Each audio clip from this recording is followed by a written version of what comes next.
200 gram பன்னீர் எடுத்துருக்கேன். இதை வந்து ஸ்கொயர் ஷேப்பில் கட் பண்ணி வச்சுருக்கேன். இப்போ வந்து ஒரு பாத்திரத்தில் எண்ணெய் ஊற்றிட்டு இதை வந்து பொரிச்சு எடுக்க போகிறோம். ரொம்ப நேரம் பொரிக்கக்கூடாது, ஏன்னா ரொம்ப நேரம் பொரிச்சோன்னா ஹார்ட் ஆயிரும். இப்போ வந்து நமக்கு சாஃப்டாக வேணும், அதனால் இந்த பதத்துக்கு போதும். இப்போ வந்து எல்லாத்தையும் பொரித்து ஒரு பாத்திரத்தில் ஒரு தட்டில் எடுத்து வச்சுருக்கேன்.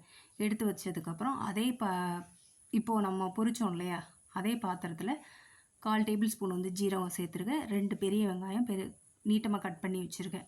இதை வந்து நல்லா வதக்கிடணும். வதக்குனதுக்கப்புறம் இதை என்ன பண்ண போகிறோன்னா ஒரு பாத்திரத்தில் எடுத்து வச்சுக்க போகிறோம். வேறு பாத்திரத்தில் எடுத்து வச்சதுக்கப்புறம் இதை ஆறுனதுக்கப்புறம் 3 பச்சை மிளகா, 3 பூண்டு சேர்த்துருக்கேன், கொஞ்சமாக இஞ்சி சேர்த்துருக்கேன். இதை என்ன பண்ண போகிறோம், எல்லாத்தையும் சேர்த்து நல்லா மசித்து எடுத்து வச்சுக்கணும்.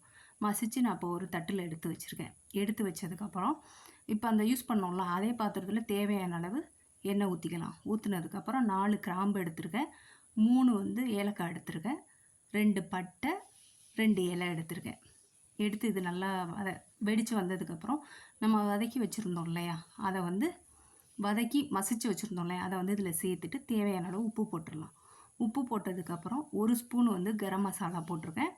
அதுக்கப்புறம் 1/2 ஸ்பூன் வந்து மல்லித்தூள் சேர்த்துருக்கேன். சேர்த்துட்டு இதை நல்லா மிக்ஸ் பண்ணதுக்கப்புறம் 1/2 பவுல் வந்து தயிர் சேர்த்துருக்கேன். சேர்த்துட்டு தேவையான அளவு தண்ணி ஊற்றிக்கலாம்.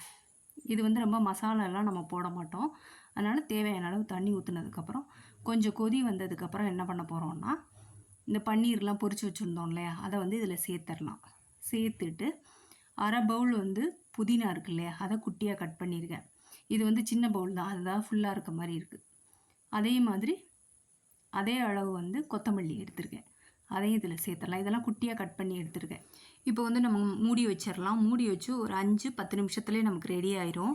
இப்போ நம்மளோட பன்னீர் காளி மிர்ச்சி இருக்கு இல்லையா, இதோட நேம் அதுதான்.